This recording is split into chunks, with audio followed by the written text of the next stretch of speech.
ನಮಸ್ಕಾರ. ಈ ನ್ಯೂಸ್ ಟಿವಿಗೆ ಸ್ವಾಗತ. ನಾನು ಶ್ರಾವಣಿ. ಮೊದಲಿಗೆ ಹೆಡ್ಲೈನ್ಸ್. ಶಿಡ್ಲಘಟ್ಟ ರಾಜಕೀಯ ಕ್ಷೇತ್ರಕ್ಕೆ ಡಾಕ್ಟರ್ ಶಶಿಧರ್ ಮುನಿಯಪ್ಪ ಎಂಟ್ರಿಗೆ ಸಿದ್ಧತೆ. ಕಾಂಗ್ರೆಸ್ನಲ್ಲಿ ಸಂಚಲನ. ಕೊಳ್ಳೆ ಹೊಡೆದಿರುವ ದುಡ್ಡಿಂದ ರಾಜಕೀಯ, ಹಣ ತಗೊಳ್ಳಿ, ಮತ ಮಾತ್ರ ನನಗೆ ಕೊಡಿ. ಗೌರಿಬಿದನೂರಿನಲ್ಲಿ ಎನ್ಎಚ್ ಶಿವಶಂಕರ್ ರೆಡ್ಡಿ ಹೇಳಿಕೆ. ಕ್ಷುಲ್ಲಕ ಜಗಳ ಮಧ್ಯದ ಅಮಲಿನಲ್ಲಿ ಪ್ರೀತಿಸಿ ಕೈ ಹಿಡಿದಿದ್ದವಳನ್ನೇ ರಾಡ್ನಿಂದ ಹೊಡೆದು ಕೊಂದ ಪಾಪಿ ಗಂಡ. 1 ಲೀಟರ್ ರಾಸಾಯನಿಕ ಮಿಶ್ರಣ ಮೂಲಕ 20 ಲೀಟರ್ ಗಟ್ಟಿ ಹಾಲು ತಯಾರಿಸಿ ಪ್ರತಿಷ್ಠಿತ ಕಂಪನಿಗಳ ಹೆಸರಲ್ಲಿ ಮಾರ್ತಿದ್ದ 8 ಜನರಲ್ ಲಾಕ್. 22,50,000 ರೂಗಳ ಮೌಲ್ಯದ ವಸ್ತುಗಳು ವಶಕ್ಕೆ.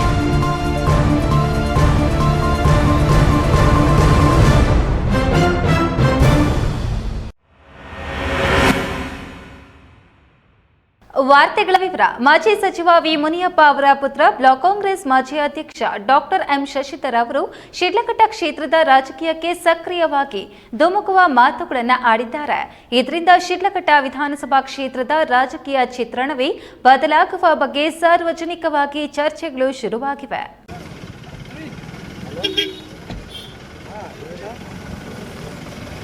ರೇಷ್ಮೆನಗರಿ ಶಿಡ್ಲಘಟ್ಟ ವಿಧಾನಸಭಾ ಕ್ಷೇತ್ರದ ಕಾಂಗ್ರೆಸ್ ಮುಖಂಡ ರಾಜೀವ್ ಗೌಡ ಅವರು ನಗರಸಭೆ ಪೌರಾಯುಕ್ತೆ ಅಮೃತಾ ಅವರಿಗೆ ಬ್ಯಾನರ್ ತೆರವುಗೊಳಿಸಿದ ವಿಚಾರಕ್ಕೆ ಧಮಕಿ ಹಾಕಿದ ಘಟನೆ ನಂತರ ಕೆಲ ಘಟನೆಗಳು ರಾಜಕೀಯ ತಿರುವುಗಳಿಗೆ ಕಾರಣವಾಗ್ತಿದೆ. ಸತತ 40 ವರ್ಷಗಳಿಂದಲೂ ಶಿಡ್ಲಘಟ್ಟದ ರಾಜಕೀಯದಲ್ಲಿ ಆಧಿಪತ್ಯ ಸಾಧಿಸಿದ್ದ ವಿ ಮುನಿಯಪ್ಪ ಅವರು 2023ರ ವಿಧಾನಸಭಾ ಕ್ಷೇತ್ರದ ಚುನಾವಣೆಯಲ್ಲಿ ಚುನಾವಣಾ ಕಣದಿಂದ ವಯೋಸಹಜ ಕಾರಣದಿಂದ ನಿವೃತ್ತಿಯಾದ ಅವರು ರಾಜೀವ್ ಗೌಡ ಅವರನ್ನ ಬೆಂಬಲಿಸಿದ್ದರಲ್ಲದೆ ಟಿಕೆಟ್ ಕೂಡ ಕೊಡಿಸಿ ಚುನಾವಣಾ ಕಣದಿಂದ ನಿವೃತ್ತಿಯಾಗಿದ್ರು. ರಾಜೀವ್ ಗೌಡ ಅವರು ಕಾಂಗ್ರೆಸ್ನ ಅಧಿಕೃತ ಅಭ್ಯರ್ಥಿಯಾಗಿ ಸ್ಪರ್ಧಿಸಿದ್ದರಾದರೂ ಸೋತರು. ಶಿಡ್ಲಘಟ್ಟ ವಿಧಾನಸಭಾ ಕ್ಷೇತ್ರದ ಕಾಂಗ್ರೆಸ್ನ ಮೇಲೆ ತಮ್ಮದೇ ಆದ ಹಿಡಿತ ಸಾಧಿಸಿ ಎಲ್ಲಾ ಚುನಾವಣೆ ಪಕ್ಷದ ಸಂಘಟನೆಯನ್ನ ಮಾಡಿಕೊಂಡು ಬಂದಿದ್ದರು. ಈ ನಡುವೆ ಮಾಜಿ ಸಚಿವ ವಿ ಮುನಿಯಪ್ಪ ಅವರ ಪುತ್ರ ಡಾಕ್ಟರ್ ಶಶಿಧರ್ ಅವರು ರಾಜೀವ್ ಗೌಡ ಅವರ ಬದಲಿಗೆ ಪುಟ್ಟು ಆಂಜಿನಪ್ಪ ಅವರ ಪರ ನಿಂತುಕೊಂಡ್ರು. ಇದು ಕಾಂಗ್ರೆಸ್ನಲ್ಲಿ ಗುಂಪುಗಾರಿಕೆಗೂ ಕಾರಣವಾಗಿತ್ತು. ಇದೆಲ್ಲದರ ನಡುವೆ ರಾಜೀವ್ ಗೌಡ ಅವರು ನಗರಸಭೆ ಪೌರಾಯುಕ್ತೆ ಅಮೃತಾ ಅವರನ್ನ ಬ್ಯಾನರ್ ಕಿತ್ತ ವಿಚಾರಕ್ಕೆ ಧಮಕಿ ಹಾಕಿದ ಕಾರಣಕ್ಕೆ ರಾಜ್ಯದಾದ್ಯಂತ ಸುದ್ದಿಯಾಯಿತಲ್ಲದೆ ರಾಜೀವ್ ಗೌಡ ಅವರ ರಾಜಕೀಯ ಜೀವನದಲ್ಲಿ ಬಿರುಗಾಳಿಯನ್ನೇ ಎಬ್ಬಿಸಿತು. ಈ ನಡುವೆ ಡಾಕ್ಟರ್ ಶಶಿಧರ್ ಅವರು ಶಿಡ್ಲಘಟ್ಟ ರಾಜಕೀಯಕ್ಕೆ ಎಂಟ್ರಿ ಕೊಡುವ ಮಾತುಗಳನ್ನ ಆಡಿದ್ದಾರೆ.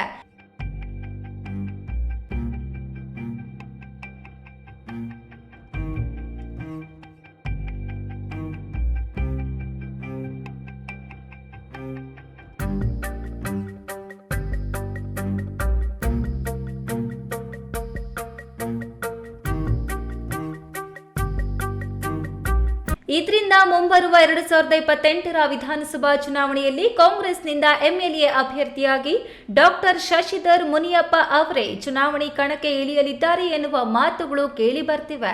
ಡಾಕ್ಟರ್ ಶಶಿಧರ್ ಮುನಿಯಪ್ಪ ಅವರು ಶಿಡ್ಲಘಟ್ಟ ವಿಧಾನಸಭಾ ಕ್ಷೇತ್ರದಲ್ಲಿ ಕಾಂಗ್ರೆಸ್ ಮೇಲೆ ತನ್ನದೇ ಆದ ಹಿಡಿತವನ್ನ ಹಿಡಿದಿಟ್ಟುಕೊಂಡಿದ್ದಾರೆ. ಇದಕ್ಕೂ ಮುಖ್ಯವಾಗಿ ರಾಜ್ಯ ಕಾಂಗ್ರೆಸ್ ಸರ್ಕಾರದಲ್ಲಿ ಕೂಡ ಶಶಿಧರ್ ಹೆಸರು ಗಟ್ಟಿಯಾಗಿದೆಯಲ್ಲದೆ ನಿಕಟ ಸಂಪರ್ಕ ಇಟ್ಟುಕೊಂಡಿದ್ದಾರೆ. ಇದೆಲ್ಲವನ್ನು ಗಮನಿಸಿದ್ರೆ ಮುಂಬರುವ ವಿಧಾನಸಭಾ ಚುನಾವಣೆಯಲ್ಲಿ ಶಶಿಧರ್ ಮುನಿಯಪ್ಪ ಅವರು ಕಾಂಗ್ರೆಸ್ ಅಭ್ಯರ್ಥಿಯಾಗಲಿದ್ದಾರೆ. ಕಾಂಗ್ರೆಸ್ ಟಿಕೆಟ್ಗಾಗಿ ಜಾತಕ ಪಕ್ಷಿಯಂತೆ ಕಾಯುತ್ತಿರುವ ಪುಟ್ಟು ಆಂಜಿನಪ್ಪ, ರಾಜೀವ್ ಗೌಡ ಅವರು ಪಕ್ಕಕ್ಕೆ ಸರಿಯಲಿದ್ದಾರೆ ಎನ್ನುವ ಚರ್ಚೆಗಳು ಆರಂಭವಾಗಿವೆ. ವೀರಾಪುರ ಮಂಜುನಾಥ್, ಈ ನ್ಯೂಸ್ ಟಿವಿ, ಶಿಡ್ಲಘಟ್ಟ. ಎಲ್ಲ ಕೊಳ್ಳೆ ಹೊಡೆದಿರುವ ದುಡ್ಡು ತಂದು ರಾಜಕೀಯ ಮಾಡಲು ಮುಂದಾಗಿದ್ದಾರೆ. ಅದನ್ನ ತೆಗೆದುಕೊಳ್ಳಿ, ಮತ ಮಾತ್ರ ನನಗೆ ಕೊಡಿ ಎಂದು ಮಾಜಿ ಸಚಿವ ಹಾಗೂ ಡಾಕ್ಟರ್ ಎಚ್ಎನ್ ಪ್ರಾಧಿಕಾರದ ಅಧ್ಯಕ್ಷ ಎನ್ಎಚ್ ಶಿವಶಂಕರ್ ರೆಡ್ಡಿ ಹೇಳಿದರು.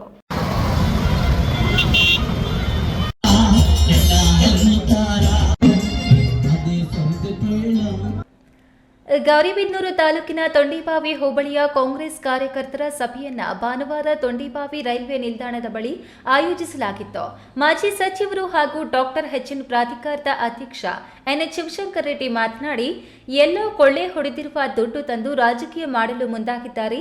ಅದನ್ನು ತೆಗೆದುಕೊಳ್ಳಿ, ಮತ ಮಾತ್ರ ನನಗೆ ಕೊಡಿ. ಬೇರೆ ಊರಿನವರ ಆದಾಯಕ್ಕಿಂತ ಸ್ವಂತ ಊರಿನ ನಷ್ಟವೇ ಮೇಲು. ನನ್ನನ್ನ ಬಿಟ್ಟು ಹೋಗಿರುವವರು ಅಲ್ಲಿ ಕೂಲಿ ಆಳುಗಳು ಮತ್ತು ಮೇಸ್ತ್ರಿಗಳಾಗಿದ್ದಾರೆ. ನಾನು ನಾನು ಎಲ್ಲ ಸಮಾಜದವರಿಗೂ ನ್ಯಾಯ ಮಾಡುತ್ತೇನೆ. ಎಲ್ಲ ಜನಾಂಗದವರನ್ನ ಒಟ್ಟಿಗೆ ತೆಗೆದುಕೊಂಡು ಹೋಗುವ ನನ್ನ ಮೇಲೆ ಜಾತಿ ಅಪವಾದ ಹಾಕಿದ್ದಾರೆ.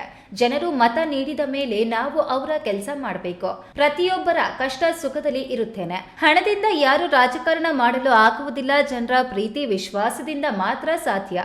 ಕಾಂಗ್ರೆಸ್ ಪಕ್ಷ ಕಟ್ಟೋಣ, ಪ್ರತಿ ಹಳ್ಳಿಗೂ ಹೋಗುತ್ತೇನೆ ಎಂದರು. ನಾನು ಎಲ್ಲ ಸಮಾಜದವ್ರಿಗೂ ನ್ಯಾಯ ಮಾಡ್ತೀನಿ. ಈ ಕಾಂತರಾಜ್ ಯಾವ ಸಮಾಜದವರು, ಎಷ್ಟು ಜನಸಂಖ್ಯೆ ಇದೆ ಅವ್ರದ್ದು?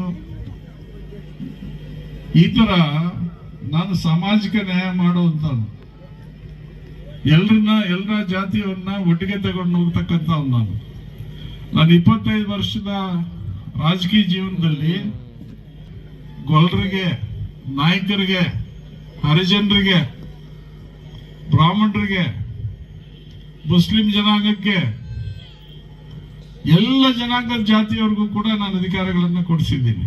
ಜಿಲ್ಲಾ ಕಾಂಗ್ರೆಸ್ ಪಕ್ಷದ ಅಧ್ಯಕ್ಷ ಕೆಎನ್ ಕೇಶವ ರೆಡ್ಡಿ ಮಾತನಾಡಿ, ಕಾಂಗ್ರೆಸ್ ಪಕ್ಷವನ್ನ ಸದೃಢವಾಗಿ ಕಟ್ಟಿ ಸ್ಥಳೀಯ ಸಂಸ್ಥೆಗಳ ಚುನಾವಣೆಯಲ್ಲಿ ಅಧಿಕಾರ ಕೊಡಿಸುವ ಉದ್ದೇಶದಿಂದ ಹಳ್ಳಿಗಳಲ್ಲಿ ಪ್ರಚಾರ ಮಾಡುವುದಲ್ಲದೆ ಕಾರ್ಯಕರ್ತರ ಸಭೆಯನ್ನು ಆಯೋಜಿಸಲಾಗಿದೆ. ಶಿವಶಂಕರ ರೆಡ್ಡಿ ಸೋಲು ತಾಲೂಕಿಗೆ ನಷ್ಟ, ಅವರಿಗೆ ಯಾವುದೇ ನಷ್ಟವಿಲ್ಲ. ಇಲ್ಲಿ ಸೇರಿರುವ ಜನಸ್ತೋಮವನ್ನ ನೋಡಿದರೆ ಗೊತ್ತಾಗುತ್ತದೆ ಅವರ ಶಕ್ತಿ ಏನೆಂದು. ಬರುವ ಚುನಾವಣೆಯಲ್ಲಿ ಕಾಂಗ್ರೆಸ್ ಪಕ್ಷದ ಅಭ್ಯರ್ಥಿಗಳನ್ನ ಗೆಲ್ಲಿಸಿಕೊಂಡು ಶಿವಶಂಕರ ರೆಡ್ಡಿ ಕೈ ಬಲಪಡಿಸೋಣ.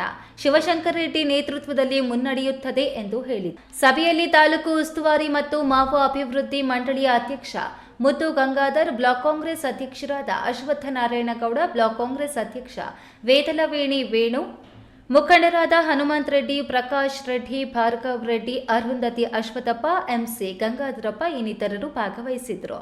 ಪ್ರದೀಪ್, ಈ ನ್ಯೂಸ್ ಟಿವಿ, ಗೌರಿಬಿದನೂರು.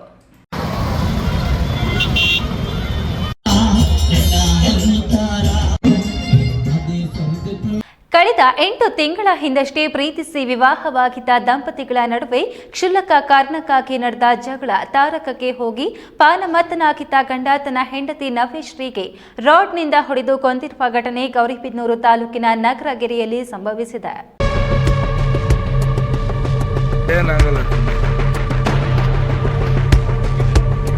ಪ್ರೀತಿಸಿ ಕಳೆದ 8 ತಿಂಗಳ ಹಿಂದಷ್ಟೇ ದಾಂಪತ್ಯ ಜೀವನಕ್ಕೆ ಕಾಲಿಟ್ಟಿದ್ದ ದಂಪತಿಗಳ ನಡುವೆ ಗಂಡ ಪ್ರತಿನಿತ್ಯ ಕುಡಿದು ಬರುವುದನ್ನ ಹೆಂಡತಿ ಪ್ರಶ್ನೆ ಮಾಡ್ತಿದ್ಲು.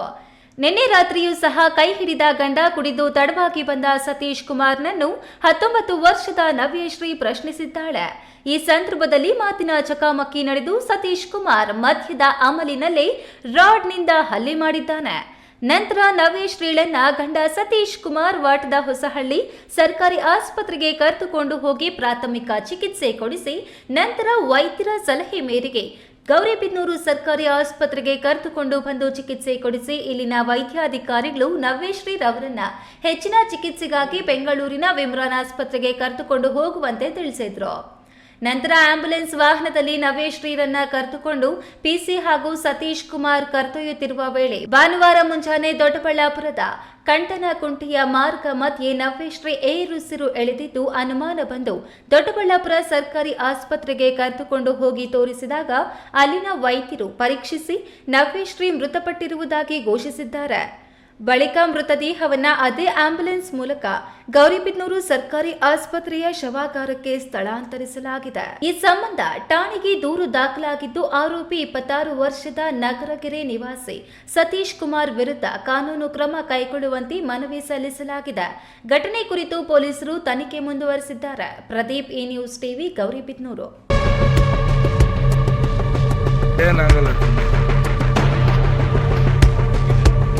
ಇದೀಗ ವಿರಾಮದ ನಂತರ ಈ ನ್ಯೂಸ್ ಟಿವಿ ಮುಂದುವರಿಯುತ್ತದೆ. ಹರಿ ಪೈಪ್ಸ್ ಕಳೆದ 16 ವರ್ಷಗಳಿಂದ ರೈತರಿಗೆ ಡ್ರಿಪ್ ಮಟೀರಿಯಲ್ಸ್ ಪೂರೈಸಿ ವಿಶ್ವಾಸಾರ್ಹತೆಗೆ ಪಾತ್ರರಾಗಿರುವ ಹರಿ ಪೈಪ್ಸ್ನ ಯುವ ರೈತ ಹರೀಶ್ ಗೌಡ ಈಗ ತಮ್ಮದೇ ಆದ ಸ್ವಂತ ಹರಿ ಪೈಪ್ಸ್ ತಯಾರಿಕಾ ಘಟಕವನ್ನ ತೆರೆದಿದ್ದು ಗುಣಮಟ್ಟದ ಹನಿ ಮತ್ತು ತುಂತುರು ನೀರಾವರಿಯ ಎಲ್ಲ ರೀತಿಯ ಪೈಪ್ಸ್ ಫಿಟ್ಟಿಂಗ್ಸ್ಗಳು ರಿಯಾಯಿತಿ ದರದಲ್ಲಿ ಲಭ್ಯವಿದೆ. ಹಳೆಯ ಡ್ರಿಪ್ ಪೈಪ್ಗಳನ್ನು ತೆಗೆದುಕೊಂಡು ಎಕ್ಸ್ಚೇಂಜ್ ಮಾಡಲಾಗುತ್ತದೆ. ವಿವಿಧ ಬೆಳೆಗಳಿಗೆ ಗುಣಮಟ್ಟದ ಮಲ್ಚಿಂಗ್ ಪೇಪರ್ ಲಭ್ಯವಿದೆ. ಖ್ಯಾತ ಶಸ್ತ್ರಚಿಕಿತ್ಸಾ ತಜ್ಞ ಡಾಕ್ಟರ್ ಪ್ರಶಾಂತ್ ಮೂರ್ತಿ ಸಾರಥ್ಯದಲ್ಲಿ ಆರಂಭಗೊಂಡಿದೆ ಅತ್ಯಾಧುನಿಕ ಸೌಲಭ್ಯಗಳನ್ನು ಒಳಗೊಂಡ ದಿನದ 24 ಗಂಟೆಗಳ ಕಾಲ ಕಾರ್ಯನಿರ್ವಹಿಸುತ್ತಿರುವ ಅಭಯ ಆಸ್ಪತ್ರೆಯಲ್ಲಿ ಎಲ್ಲಾ ರೀತಿಯ ಚಿಕಿತ್ಸೆಗಳು ಲಭ್ಯ. ಗುಣಮಟ್ಟದ ಆರೋಗ್ಯ ಸೇವೆಯನ್ನು ಕೈಗೆಟುಕುವ ದರದಲ್ಲಿ ಒದಗಿಸುವುದು ನಮ್ಮ ಧ್ಯೇಯ. ಚಿಕ್ಕಬಳ್ಳಾಪುರ ಜಿಲ್ಲೆಯಲ್ಲಿ ಆರಂಭಗೊಂಡಿರುವ ಈ ಆಸ್ಪತ್ರೆಯಲ್ಲಿ ಈ ಕೆಳಕಂಡ ಚಿಕಿತ್ಸೆಗಳು ಲಭ್ಯ: ತುರ್ತು ಸೇವೆ, ಜನರಲ್ ಮೆಡಿಸಿನ್, ಜನರಲ್ ಸರ್ಜರಿ, ಮಕ್ಕಳ ತಜ್ಞ ವೈದ್ಯರ ಸೇವೆ, ಎಂಡೋಸ್ಕೋಪಿ, ಮೂಳೆ ರೋಗ ತಜ್ಞರ ಸೇವೆ, ಸ್ತ್ರೀರೋಗ ತಜ್ಞರ ಸೇವೆ, gastro enterology, CT scanning, ultrasound ಹಾಗೂ ಪ್ರಯೋಗಾಲಯ ಸೇವೆಗಳು ಲಭ್ಯವಿದೆ. ಭಾರತದ ಪ್ರತಿಷ್ಠಿತ ದ್ವಿಚಕ್ರ ವಾಹನಗಳಲ್ಲಿ ಒಂದಾದ ಹೀರೋ ಬೈಕ್ಗಳು ಚಿಕ್ಕಬಳ್ಳಾಪುರ ಜಿಲ್ಲೆಯಲ್ಲಿ ಲಭ್ಯ. ಉದ್ಯಮಿ ಅಧಿಕೃತ ಡೀಲರ್ ಲಕ್ಷ್ಮೀನಾರಾಯಣ್ ಸಾರಥ್ಯದಲ್ಲಿ ಆರಂಭವಾಗಿರುವ ಶೋರೂಮ್ ಹಲವು ವೈಶಿಷ್ಟ್ಯತೆಗಳಿಂದ ಕೂಡಿದೆ. ಹೀರೋ ಕಂಪನಿಯ ಬೈಕ್ಗಳ ಅಧಿಕೃತ ಮಾರಾಟಗಾರರು ಮತ್ತು ಸರ್ವಿಸ್ ಸೆಂಟರ್ ಸೇವೆಗಳು ಚಿಕ್ಕಬಳ್ಳಾಪುರದಲ್ಲಿ ಈಗ ಲಭ್ಯ. ವಿಳಾಸ: ವಿಶಾಲ್ ಮಾರ್ಟ್ ಮುಂಭಾಗ, ಬೇಬಿ ರಸ್ತೆ, ಚಿಕ್ಕಬಳ್ಳಾಪುರ. ವಿರಾಮದ ನಂತರ ಈ ನ್ಯೂಸ್ ಟಿವಿಗೆ ಸ್ವಾಗತ. ಕುಡಿಯುವ ಹಾಲಿನಲ್ಲೂ ಮೋಸ. ಗ್ರಾಹಕರೇ, ನೀವು ಎಚ್ಚರ ತಪ್ಪಿದ್ರೆ ದೋಷಪೂರಿತ ಹಾಲನ್ನು ಸೇವಿಸಬೇಕಾಗುತ್ತದೆ. ಪ್ರತಿಷ್ಠಿತ ಕಂಪನಿಗಳ ಹೆಸರಿನಲ್ಲಿ ಕಲಬೆರಕೆ ಹಾಲನ್ನು ತಯಾರಿಸುತ್ತಿದ್ದ 8 ಜನರನ್ನ ಬಂಧಿಸಿ ಯಂತ್ರೋಪಕರಣ ಸೇರಿದಂತೆ ಕಲಬೆರಕೆ ಹಾಲಿಗೆ ಬಳಸುತ್ತಿದ್ದ ವಸ್ತುಗಳನ್ನು ಕೆಜಿಎಫ್ ಪೊಲೀಸರು ವಶಪಡಿಸಿಕೊಂಡಿದ್ದಾರೆ.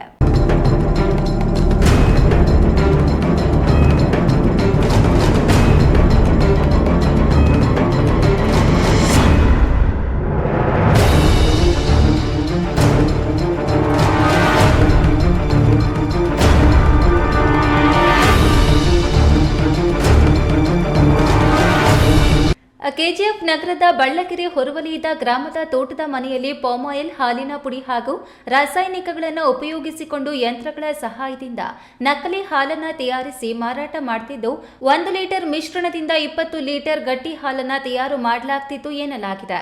ಈ ಕಲಬೆರಕೆ ಹಾಲನ್ನು ಬೇತಮಂಗಲ ಸೇರಿದಂತೆ ಇತರೆ ಪ್ರದೇಶಗಳಿಗೆ ಸರಬರಾಜು ಮಾಡಿ ಹಣ ಮಾಡುತ್ತಿದ್ದ 8 ಜನರನ್ನ ಪೊಲೀಸರು ಬಂಧಿಸಿದ್ದಾರೆ.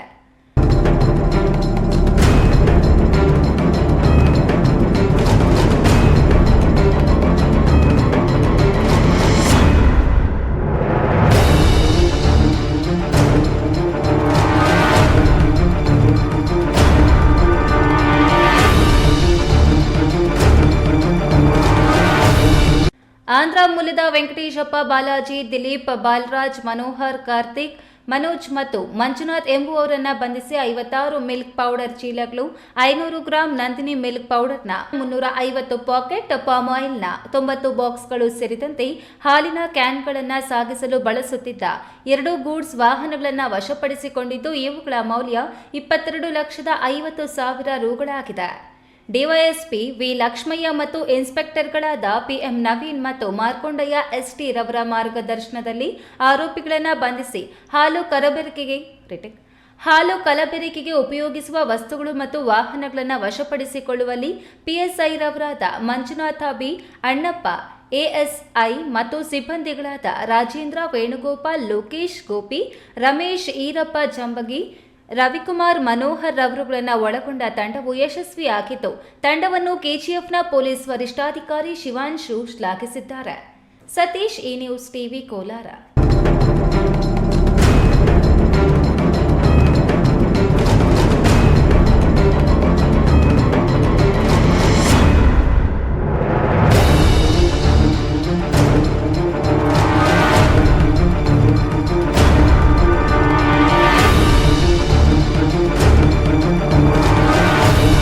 ಜನರಲ್ಲಿ ಅಡಗಿರುವ ಅಂಧ ಶ್ರದ್ಧೆ ತೊಲಗಿಸಿ ವೈಜ್ಞಾನಿಕ ಚಿಂತನೆ ಬೆಳೆಸುವುದು, ಮಕ್ಕಳಲ್ಲಿ ವಿದ್ಯಾರ್ಥಿಗಳ ಜೀವನದಿಂದಲೇ ವಿಜ್ಞಾನ, ದೇಶಪ್ರೇಮ, ಸಾಹಸಮಯ ಚಟುವಟಿಕೆಗಳಲ್ಲಿ ತೊಡಗಿಸಿಕೊಳ್ಳುವಂತೆ ಮಾಡುವುದು ಕೆಜೆವಿಎಸ್ ಸಂಘಟನೆಯ ಉದ್ದೇಶವಾಗಿದೆ ಎಂದು ರಾಜ್ಯ ಕಾರ್ಯದರ್ಶಿ ಬಸವರಾಜ್ ತಿಳಿಸಿದರು.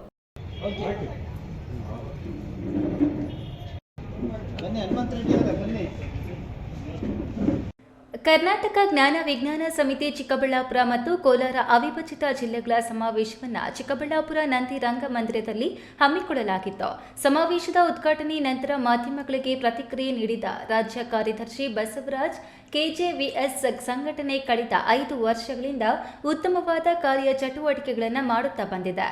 ಮುಖ್ಯವಾಗಿ ಅಂಧಶ್ರದ್ಧೆ, ಮೂಢನಂಬಿಕೆ, ಮಾಟ ಮಂತ್ರ, ಪವಾಡ, ಕೆಡಕು ಮಾಡುವಂತ ಅನಾಚಾರಗಳ ಬಗ್ಗೆ ಅರಿವು ಮೂಡಿಸುವುದು, ಸ್ವತಂತ್ರ ಹೋರಾಟಗಾರರನ್ನ ಪರಿಚಯಿಸುವುದು, ವಿಜ್ಞಾನದ ಚಟುವಟಿಕೆಗಳನ್ನು ಮಾಡುವುದು, ರಸಪ್ರಶ್ನೆ ಸ್ಪರ್ಧೆ, ಕತೆ ಕಾದಂಬರಿ ಭರಿಸುವ ಸ್ಪರ್ಧೆಗಳನ್ನು ಏರ್ಪಡಿಸುವುದು ನಮ್ಮ ಉದ್ದೇಶವಾಗಿದೆ ಎಂದರು. ಎಲ್ಲ ಜಿಲ್ಲೆಗಳಲ್ಲಿ ಜಿಲ್ಲಾ ಸಮಾವೇಶ ನಡೆಯುತ್ತೆ. ಈ ಜಿಲ್ಲಾ ಸಮಾವೇಶದಲ್ಲಿ ಇಡೀ ವರ್ಷದ ಚಟುವಟಿಕೆಗಳನ್ನ ಪುನರ್ಮನನ ಮಾಡುವಂಥದ್ದು, ಸಂಘಟನೆ ಬೆಳವಣಿಗೆಯನ್ನು ಪರಿಶೀಲನೆ ಮಾಡುವಂಥದ್ದು, ಪ್ರಸಕ್ತ ಸಮಾಜದಲ್ಲಿ ಏನೇನು ಸಮಸ್ಯೆಗಳಿದೆ, ಜನರನ್ನು ಬಾಧಿಸ್ತಾ ಇದೆ, ಅದರಲ್ಲೂ ವಿಶೇಷವಾಗಿ ಅಂಧಶ್ರದ್ಧೆಗೆ ಸಂಬಂಧಪಟ್ಟಂಥ, ವಿಜ್ಞಾನ ತಂತ್ರಜ್ಞಾನಕ್ಕೆ ಸಂಬಂಧಪಟ್ಟಿದ್ದು, ಪರಿಸರಕ್ಕೆ ಸಂಬಂಧಪಟ್ಟಿದ್ದು, ಆರೋಗ್ಯಕ್ಕೆ ಸಂಬಂಧಪಟ್ಟಿದ್ದು, ಇದರ ಬಗ್ಗೆ ಏನಾಗ್ತಾ ಇದೆ ಅದನ್ನು ಗಮನಿಸುವಂಥದ್ದು, ಅದರ ಬಗ್ಗೆ ನಿರ್ಣಯಗಳನ್ನ ಅಂಗೀಕರಿಸುವಂಥದ್ದು, ಸಮಿತಿಯನ್ನು ಪುನರ್ರಚನೆ ಮಾಡುವಂಥದ್ದು. ಇಂದು ನಡೆದ ಸಮಾವೇಶದಲ್ಲಿ 1 ವರ್ಷದಲ್ಲಿ ಜಿಲ್ಲಾ ಸಮಿತಿಗಳು ಕೈಗೊಂಡ ಕಾರ್ಯ ಚಟುವಟಿಕೆಗಳು, ಜಾಗೃತಿ ಮೂಡಿಸಿದ ಕಾರ್ಯಕ್ರಮಗಳೇನು, ರಸಪ್ರಶ್ನೆ ಸ್ಪರ್ಧೆಗಳಲ್ಲಿ ಎಷ್ಟು ವಿದ್ಯಾರ್ಥಿಗಳು ಪಾಲ್ಗೊಂಡು ರಾಜ್ಯ ಮತ್ತು ಜಿಲ್ಲಾ ಮಟ್ಟದ ಸ್ಪರ್ಧೆಗಳಲ್ಲಿ ವಿಜೇತರಾದ ಮಕ್ಕಳೆಷ್ಟು ಎಂಬುದರ ಬಗ್ಗೆ ವಿಮರ್ಶೆ ಮಾಡಿ ಮುಂದಿನ ವರ್ಷ ಕೈಗೊಳ್ಳಬೇಕಾದ ಕಾರ್ಯಕ್ರಮಗಳ ಬಗ್ಗೆ ಚರ್ಚೆ ನಡೆಸಲಾಯಿತು ಎಂದರು. ಕಾರ್ಯಕ್ರಮದಲ್ಲಿ ರಾಜ್ಯ ಸಹ ಕಾರ್ಯದರ್ಶಿ ಜಗನ್ನಾಥ, ಸಲಹಾ ಸಮಿತಿ ಸದಸ್ಯ ಎಂ ಮಲ್ಲಿಕಾರ್ಜುನಯ್ಯ, ಶ್ರೀನಿವಾಸಪುರ ಅಧ್ಯಕ್ಷ ಗೋಪಿನಾಥ್, ಕಸಾಪ ಜಿಲ್ಲಾಧ್ಯಕ್ಷರು ಕೋಡಿರಂಗಪ್ಪ, ಜಾನಪದ ಗಾಯಕ ಮುನೀರ್ ರೆಡ್ಡಿ, ನಗರಸಭೆ ಸದಸ್ಯೆ ಅಣ್ಣಿಮ್ಮ ಇತರರು ಹಾಜರಿದ್ದರು. ಕೆಎಸ್ ನಾರಾಯಣಸ್ವಾಮಿ, ಈ ನ್ಯೂಸ್ ಟಿವಿ, ಚಿಕ್ಕಬಳ್ಳಾಪುರ.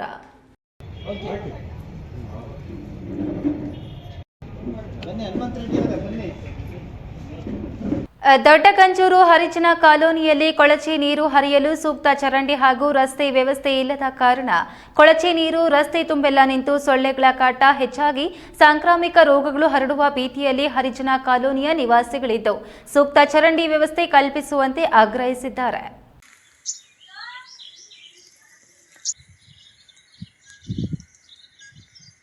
ಚಿಂತಾಮಣಿ ತಾಲೂಕು ಕಸಬಾ ಹೋಬಳಿ ದೊಡ್ಡಗಂಜೂರು ಗ್ರಾಮದ ಮಧ್ಯಭಾಗದಲ್ಲಿರುವ ಹರಿಜನ ಕಾಲೋನಿಯ ರಸ್ತೆಯಲ್ಲಿ ಸುಮಾರು ದಿನಗಳಿಂದ ಕೊಳಚೆ ನೀರು ತುಂಬಿದ್ದು ರಸ್ತೆಯಲ್ಲಿ ಓಡಾಡಲು ಸಹ ಸಾಧ್ಯವಾಗದಂತಹ ಪರಿಸ್ಥಿತಿ ನಿರ್ಮಾಣವಾಗಿದೆ. ಇಲ್ಲಿನ ಹಲವು ಮಂದಿ ಚರಂಡಿಯನ್ನ ಮುಚ್ಚಿರುವುದರಿಂದ ಮೇಲಿಂದ ಬರುವ ದನ ಕರುಗಳ ಗಂಜಲ ತ್ಯಾಜ್ಯ ನೀರು ಚರಂಡಿಯಲ್ಲಿ ಹರಿದು ಮುಂದೆ ಸಾಗಲು ಸಾಧ್ಯವಾಗದೆ ರಸ್ತೆಯಲ್ಲಿಯೇ ಶೇಖರಗೊಂಡಿದ್ದು ದುರ್ವಾಸನೆ ಉಂಟಾಗಿದೆ. ಸೊಳ್ಳೆಗಳ ಆಶ್ರಯ ತಾಣವಾಗಿದ್ದು ಸಾಂಕ್ರಾಮಿಕ ರೋಗಗಳು ಹರಡುವ ಸಂಭವ ನೆಮ್ಮದಿಯಿಂದ ಬದುಕಲು ಸಾಧ್ಯವಾಗದಂತಹ ದುಸ್ಥಿತಿ ನಿರ್ಮಾಣವಾಗಿದೆ ಎಂದು ಸ್ಥಳೀಯ ನಿವಾಸಿಗಳು ಆಪಾದಿಸಿದ್ದು ಈ ಬಗ್ಗೆ ಪಂಚಾಯಿತಿ ಮಟ್ಟದಿಂದ ಹಿಡಿದು ರಾಜ್ಯ ಮಟ್ಟದವರೆಗಿನ ಸಂಬಂಧಿಸಿದ ಅಧಿಕಾರಿಗಳಿಗೆ ಹಲವಾರು ಬಾರಿ ತಿಳಿಸಿದ್ರೂ ಸಹ ಇದುವರೆಗೂ ಯಾವುದೇ ಪ್ರಯೋಜನವಾಗಿಲ್ಲವೆಂದು ತಮ್ಮ ಅಳಲು ತೋಡಿಕೊಂಡಿದ್ದಾರೆ. ಸುಮಾರು 3,300 ಮನೆಗಳು 400 ಮನೆಗಳಿವೆ. ಈ ಮನೆಗಳ ಮಧ್ಯೆ ಹರಿಜನ ಕಾಲೋನಿ ಮಧ್ಯದಲ್ಲಿದೆ. ಎಲ್ಲ ಕಡೆಯಿಂದ ನೀರುಗಳಲ್ಲಿ ಬರ್ತದೆ. ಈ ನೀರು ಹೋಗೋದಕ್ಕೆ ದಾರಿ ಇಲ್ಲ. ನಮಗೆ ಇರ್ತಕ್ಕಂಥ ಎಲ್ಲ ಕಡೆ ಇರ್ತಕ್ಕಂಥ ದುರ್ವಾಸನೆ ಕಾಯಿಲೆಗಳು ಬರ್ತಾ ಇದೆ. ನಾವು ಎಲ್ಲ ಅಧಿಕಾರಿಗಳಿಗೂ ಪತ್ರ ಬರೆದಿದ್ದೀವಿ. ಯಾರೂ ಸಹ ಇದ್ರ ಬಗ್ಗೆ ಗಮನ ಹರಿಸಲಿಲ್ಲ. ಪೇಪರ್ ಮುಖಾಂತರ ಅವ್ರಿಗೆ ತಿಳುವಳಿಕೆ ಕೊಟ್ಟು ಇಲ್ಲಿ ನಮಗೆ ಅನುಕೂಲ ಮಾಡಿಕೊಡ್ಬೇಕು ಅಂತ ಬೇಡ್ಕೊಳ್ತಾ ಇದ್ದೀನಿ. ಇನ್ನಾದರೂ ಸಂಬಂಧಪಟ್ಟ ಅಧಿಕಾರಿಗಳು ಈ ಬಗ್ಗೆ ತುರ್ತು ಗಮನ ಹರಿಸಿ ರಸ್ತೆಯಲ್ಲಿ ನಿಂತಿರುವ ಕೊಳಚೆ ನೀರು ಮುಂದೆ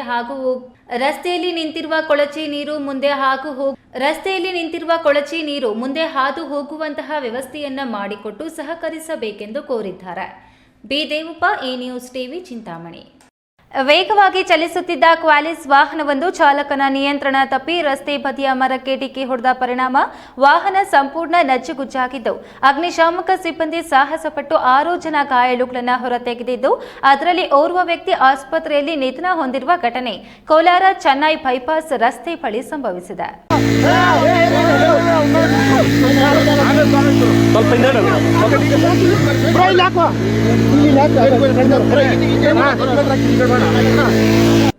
ಕೋಲಾರ ಹೊರವಲಯದ ಬೆಂಗಳೂರು ಚೆನ್ನೈ ಬೈಪಾಸ್ ಬಸವನತ್ತ ಬಳಿ ಕ್ವಾಲಿಸ್ ವಾಹನವೊಂದು ಚಾಲಕನ ನಿಯಂತ್ರಣ ಕಳೆದುಕೊಂಡು ಮರಕ್ಕೆ ಡಿಕ್ಕಿ ಹೊಡೆದು ವಾಹನ ಮುಂಭಾಗ ಸಂಪೂರ್ಣ ನಜ್ಜುಗುಜ್ಜಾಗಿದೆ.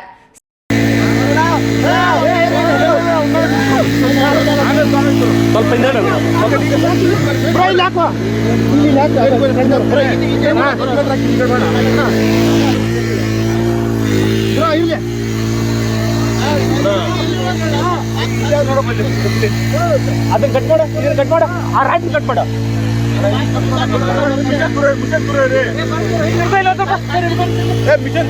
ಸ್ಥಳಕ್ಕೆ ಅಗ್ನಿಶಾಮಕ ಇಲಾಖೆಯ ಜಿಲ್ಲಾ ಅಗ್ನಿಶಾಮಕ ಅಧಿಕಾರಿ ಹನುಮಂತರಾಯ, ಆರ್ ಶ್ರೀನಾಥ್, ನಾಗಪ್ಪ, ಗೌಡಪ್ಪ, ನಂದಿ, ಅಗ್ನಿಶಾಮಕ ಚಾಲಕರಾದ ಸುನಿಲ್, ಗಿರೀಶ್ ಹಾಗೂ ಮೊಹಮ್ಮದ್ ಕೈಫ್ ರವರು ತಕ್ಷಣ ಸ್ಥಳಕ್ಕೆ ಹೋಗಿ ಜಖಂಗೊಂಡಿದ್ದ ವಾಹನದಿಂದ 4 ಜನರನ್ನ ರಕ್ಷಿಸಿ ಆಸ್ಪತ್ರೆಗೆ ದಾಖಲು ಮಾಡಿದ್ದಾರೆ.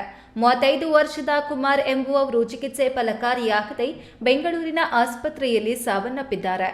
ಸತೀಶ್, ಈ ನ್ಯೂಸ್ ಟಿವಿ, ಕೋಲಾರ. ಸೂಫಿ ಸಂತ ಹಜರತ್ ಸೈಯದ್ ಗಂಜೆ ಶಾಫಲಿ ಬಾಬಾರವರ ಉರುಸ್ನ ಗಂಧ ಕಾರ್ಯಕ್ರಮ ಉರುಸ್ ಆಚರಣಾ ಸಮಿತಿಯ ನೇತೃತ್ವದಲ್ಲಿ ವಿವಿಧ ಕಲಾ ತಂಡಗಳೊಂದಿಗೆ ಗಂಧದ ಮೆರವಣಿಗೆಯನ್ನು ಗುಡಿಬಂಡೆ ಪಟ್ಟಣದಲ್ಲಿ ವಿಜೃಂಭಣೆಯಿಂದ ಹಮ್ಮಿಕೊಳ್ಳಲಾಗಿತ್ತು.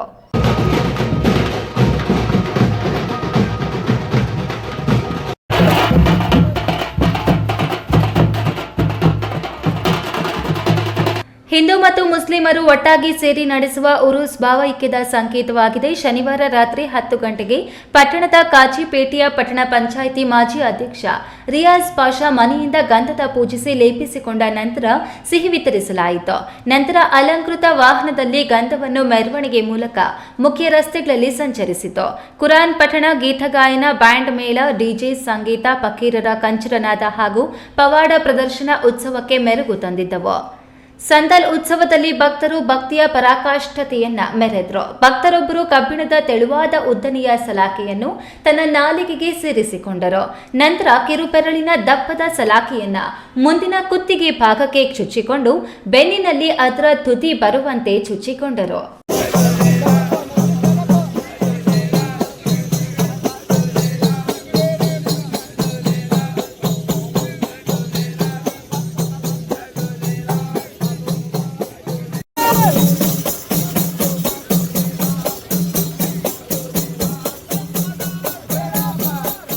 ಮತ್ತೊಬ್ಬ ಭಕ್ತ ದವಡೆಗೆ ಸಲಾಕೆಯನ್ನು ಚುಚ್ಚಿಕೊಂಡನು. ಇನ್ನೊಬ್ಬ ತನ್ನ ಕುತ್ತಿಗೆಯ ಮುಂಭಾಗದಲ್ಲಿ ಸಣ್ಣ ಕಬ್ಬಿಣದ ಸಲಾಕೆಯನ್ನ ಚುಚ್ಚಿಕೊಂಡನು. ಹೀಗೆ ಭಕ್ತರು ಮಾಡುವ ಈ ಚಮತ್ಕಾರವನ್ನ ಸಹಸ್ರಾರು ಜನರು ನಿಬ್ಬೆರಗಾಗಿ ನೋಡಿದ್ರು.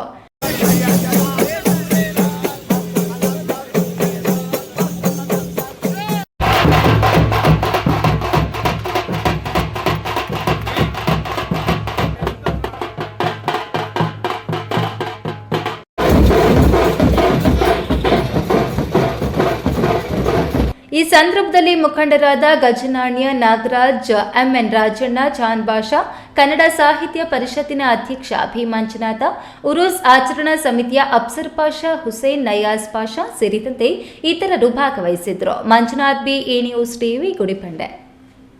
ಸಾಮಾಜಿಕ ಜಾಲತಾಣದಲ್ಲಿ ಕೋಮು ಸಾಮರಸ್ಯಕ್ಕೆ ಧಕ್ಕೆಯಾದ ಆರೋಪದ ಹಿನ್ನೆಲೆಯಲ್ಲಿ ಹಿಂದೂ ಹೋರಾಟಗಾರ ಪುನೀತ್ ಕೆರೆಹಳ್ಳಿ ನೆಲಮಂಗಲ ತಾಲೂಕಿನ ದಾಬಸ್ಪೇಟೆ ಠಾಣೆಗೆ ಆಗಮಿಸಿ ಹೇಳಿಕೆ ನೀಡಿದರು.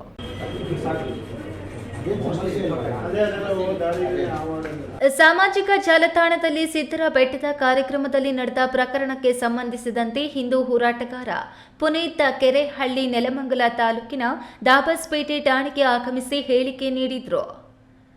ಠಾಣೆಗೆ ಆಗಮಿಸುವ ಮುನ್ನ ದಾಬಸ್ಪೇಟೆಯಲ್ಲಿ ಕಾರ್ಯಕರ್ತರು ಭರ್ಜರಿ ಸ್ವಾಗತ ನೀಡಿದರು. ಹೂಮಾಲೆ ಹಾಕಿ ಸ್ವಾಗತ ಕೋರಿದ ಹಿಂದೂ ಕಾರ್ಯಕರ್ತರು ಘೋಷಣೆ ಕೂಗಿದ್ರು. ದಾಬಸ್ಪೇಟೆ ಠಾಣೆ ಮುಂದೆ ನೂರಾರು ಸಂಖ್ಯೆಯಲ್ಲಿ ಜಮಾಯಿಸಿದ್ರು. ನಂತರ ಪುನೀತ್ ಕೆರೆಹಳ್ಳಿ ಮಾತನಾಡಿ, ಸಾಲು ಸಾಲು ಕೇಸ್ ದಾಖಲಿಸುತ್ತಿರುವ ಹಿನ್ನೆಲೆ ರಾಜ್ಯ ಸರ್ಕಾರದ ನಡೆಗೆ ಕೆಂಡಾಮಂಡಲವಾದ್ರು. ರಾಜ್ಯ ಸರ್ಕಾರಕ್ಕೆ ಎಚ್ಚರಿಕೆ ನೀಡಿ ಇನ್ನು ಮುಂದೆ ದಾಬಸ್ಪೇಟೆ ನನ್ನೂರು, ಇಲ್ಲಿರುವುದು ನನ್ನ ಜನ ಎಂದ್ರು. ನನ್ನ ನಿಲುವಲ್ಲ. ನೀವು ಹಿಂಗೆ ಪುನೀತ್ ಕೆರೆಹಳ್ಳಿಗೆ ತೊಂದರೆ ಕೊಡ್ತಾ ಇದ್ರೆ ಇಡೀ ರಾಜ್ಯಾದ್ಯಂತ ಹಿಂದೂ ಕಾರ್ಯಕರ್ತರು ಬೀದಿಗಿಳಿತಾರೆ. ನೀವು ಹಿಂಗೆ ತೊಂದರೆ ಕೊಟ್ಟು ಸ್ಟೇಷನಿಗೆ ಕರೆಸ್ಕೊಂತಾನೆ ಇದ್ರೆ ಕೇವಲ ದಾಬಸ್ಪೇಟೆಲ್ಲ ಇಡೀ ರಾಜ್ಯದ ಹಿಂದೂ ಕಾರ್ಯಕರ್ತರು ಬೀದಿಗಿಳಿತಾರೆ. ನೀವು ಇದನ್ನು ಈ ಕೂಡಲೇ ನಿಲ್ಲಿಸಿದ್ರೆ ಒಳ್ಳೇದು.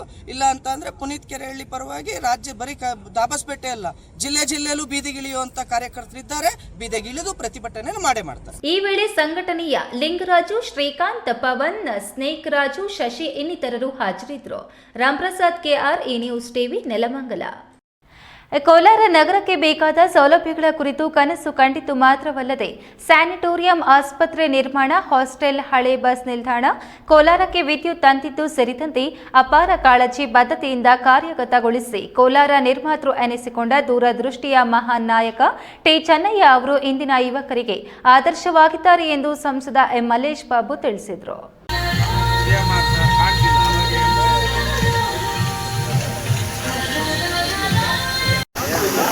ಕೋಲಾರ ನಗರದಲ್ಲಿ ಹಮ್ಮಿಕೊಂಡಿದ್ದ ಭಾರತ ಸಂವಿಧಾನ ಪರಿಷತ್ತಿನ ಸದಸ್ಯರಾಗಿದ್ದ ಮಾಜಿ ಸಚಿವ ಟಿ ಚೆನ್ನಯ್ಯ ಅವರ 41ನೇ ಪುಣ್ಯ ಸ್ಮರಣೆ ಕಾರ್ಯಕ್ರಮದಲ್ಲಿ ಸಂಸದ ಎಂ ಮಲ್ಲೇಶ್ ಬಾಬು ಪಾಲ್ಗೊಂಡು ಮಾತನಾಡಿ, ಜಿಲ್ಲಾ ಕೇಂದ್ರವಾಗಿ ಕೋಲಾರಕ್ಕೆ ಏನು ಅಗತ್ಯವಿದೆ, ನಗರವೆಂದರೆ ಹೇಗಿರಬೇಕು ಎಂಬ ಆಶಯ ದೂರದೃಷ್ಟಿ ಹೊಂದಿದ್ದ ಚೆನ್ನಯ್ಯ ಅವರು ಬಾಬಾ ಸಾಹೇಬ್ ಅಂಬೇಡ್ಕರ್ ಅವರೊಂದಿಗೆ ಒಡನಾಟ ಹೊಂದಿದ್ದು ಸಂವಿಧಾನ ಸಮಿತಿ ಸದಸ್ಯರಾಗಿ ದೇಶಕ್ಕೆ ಅಪಾರ ಕೊಡುಗೆ ನೀಡಿದ್ದಾರೆ ಎಂದರು.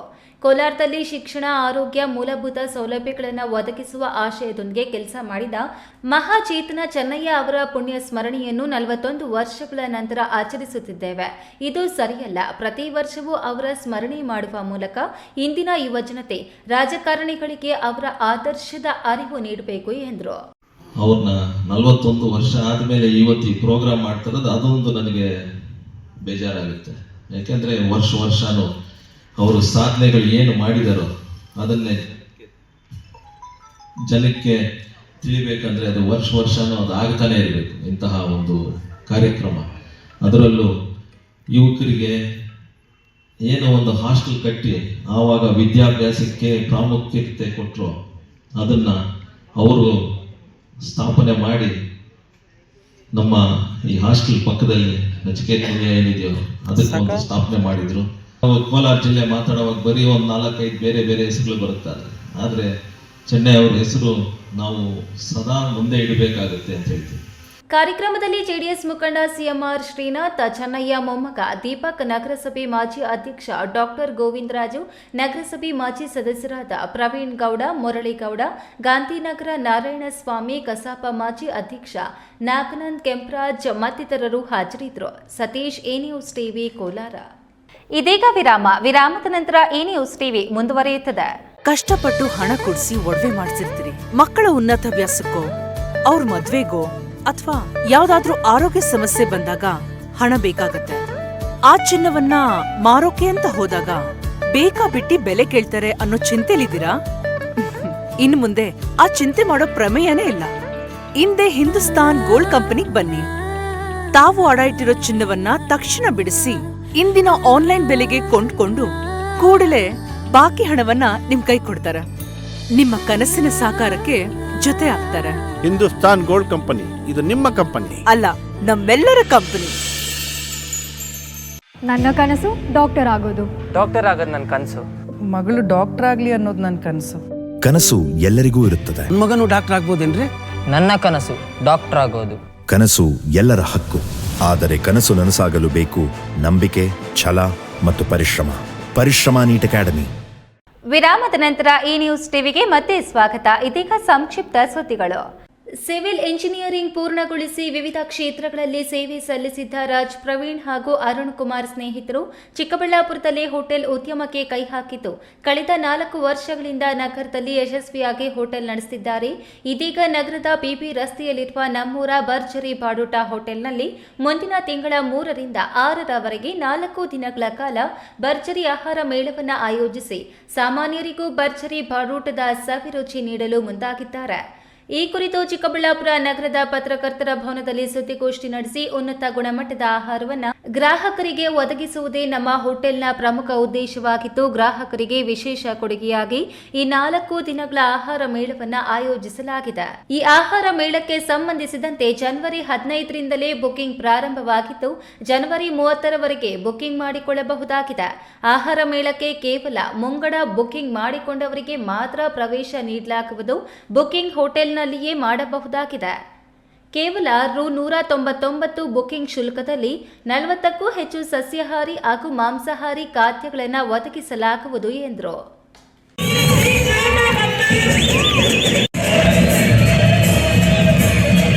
ಚಿಂತಾಮಣಿ ನಗರದ ಆಶ್ರಯ ಬಡಾವಣೆಯಲ್ಲಿರುವ ಎಸ್ಎನ್ಆರ್ ಅಕಾಡೆಮಿಕ್ ಶಾಲೆಯಲ್ಲಿ ಶಾಲಾ ವಾರ್ಷಿಕೋತ್ಸವ ಕಾರ್ಯಕ್ರಮವನ್ನು ಹಮ್ಮಿಕೊಳ್ಳಲಾಗಿತ್ತು. ಕಾರ್ಯಕ್ರಮದಲ್ಲಿ ನಿವೃತ್ತ ಪ್ರಾಂಶುಪಾಲ ಬಿವಿ ಕೃಷ್ಣಪ್ಪ ಕಾರ್ಯಕ್ರಮವನ್ನು ಉದ್ಘಾಟನೆ ಮಾಡಿ ಮಾತನಾಡಿ, ಮಕ್ಕಳಿಗೆ ತಂದೆ ತಾಯಿ ಜನ್ಮ ನೀಡುತ್ತಾರೆ. ಗುರುಗಳು ಮಕ್ಕಳಿಗೆ ಉತ್ತಮ ವಿದ್ಯಾಭ್ಯಾಸ ನೀಡಿ ಆ ಮಕ್ಕಳನ್ನ ಸಮಾಜದಲ್ಲಿ ಉತ್ತಮ ಪ್ರಜೆಗಳನ್ನಾಗಿ ಮಾಡುತ್ತಾರೆ. ಮಕ್ಕಳು ಉತ್ತಮ ವಿದ್ಯಾಭ್ಯಾಸವನ್ನ ಪಡೆದು ಸಮಾಜದಲ್ಲಿ ಉನ್ನತ ಸ್ಥಾನಗಳನ್ನು ಅಲಂಕರಿಸಿ ತಂದೆ ತಾಯಿಗೆ ಕೀರ್ತಿ ತರಬೇಕು. ಪ್ರಪಂಚದ ಅದ್ಭುತಗಳಲ್ಲಿ ತಾಯಿಯ ಮಡಿಲು ತಂದೆಯ ಹೆಗಲು ಶ್ರೇಷ್ಠವಾದದ್ದು ಎಂದರು. ಇನ್ನು ಕಾರ್ಯಕ್ರಮದಲ್ಲಿ ಹಲವು ಕ್ರೀಡೆಗಳಲ್ಲಿ ಭಾಗವಹಿಸಿ ವಿಜೇತರಾದ ಮಕ್ಕಳಿಗೆ ಗಣ್ಯರು ಬಹುಮಾನಗಳನ್ನು ವಿತರಣೆ ಮಾಡಿದರು. ಶಾಲಾ ಮಕ್ಕಳಿಂದ ಮೂಡಿಬಂದ ಹಲವು ಸಾಂಸ್ಕೃತಿಕ ಕಾರ್ಯಕ್ರಮಗಳು ನೋಡುಗರ ಗಮನ ಸೆಳೆದ್ವು. ಈ ಸಂದರ್ಭದಲ್ಲಿ ಶಾಲೆಯ ಪ್ರಾಂಶುಪಾಲೆ ಸಿವಿ ವಾಣಿ, ನಿವೃತ್ತ ಪ್ರಾಂಶುಪಾಲ ರಾಮಚಂದ್ರಪ್ಪ ಸೇರಿದಂತೆ ಶಾಲಾ ಶಿಕ್ಷಕಿಯರು, ವಿದ್ಯಾರ್ಥಿಗಳು, ಪೋಷಕರು ಮತ್ತಿತರರು ಉಪಸ್ಥಿತರಿದ್ದರು. ಕೊನೆಯದಾಗಿ ಮತ್ತೊಮ್ಮೆ ಹೆಡ್ಲೈನ್ಸ್. ಶಿಡ್ಲಘಟ್ಟ ರಾಜಕೀಯ ಕ್ಷೇತ್ರಕ್ಕೆ ಡಾಕ್ಟರ್ ಶಶಿಧರ್ ಮುನಿಯಪ್ಪ ಎಂಟ್ರಿಗೆ ಸಿದ್ಧತೆ, ಕಾಂಗ್ರೆಸ್ನಲ್ಲಿ ಸಂಚಲನ. ಕೊಳ್ಳೆ ಹೊಡೆದಿರುವ ದುಡ್ಡಿಂದ ರಾಜಕೀಯ, ಹಣ ತಗೊಳ್ಳಿ, ಮತ ಮಾತ್ರ ನನಗೆ ಕೊಡಿ. ಗೌರಿಬಿದನೂರಿನಲ್ಲಿ ಎನ್ಎಚ್ ಶಿವಶಂಕರ್ ರೆಡ್ಡಿ ಹೇಳಿಕೆ. ಕ್ಷುಲ್ಲಕ ಜಗಳ ಮಧ್ಯದ ಅಮಲಿನಲ್ಲಿ ಪ್ರೀತಿಸಿ ಕೈ ಹಿಡಿದಿದ್ದವಳನ್ನೇ ರಾಡ್ನಿಂದ ಹೊಡೆದು ಕೊಂದ ಪಾಪಿ ಗಂಡ. 1 ಲೀಟರ್ ರಾಸಾಯನಿಕ ಮಿಶ್ರಣ ಮೂಲಕ 20 ಲೀಟರ್ ಗಟ್ಟಿ ಹಾಲು ತಯಾರಿಸಿ ಪ್ರತಿಷ್ಠಿತ ಕಂಪನಿಗಳ ಹೆಸರಲ್ಲಿ ಮಾರ್ತಿದ್ದ 8 ಜನರು ಲಾಕ್. 22,50,000 ರೂಗಳ ಮೌಲ್ಯದ ವಸ್ತುಗಳು ವಶಕ್ಕೆ.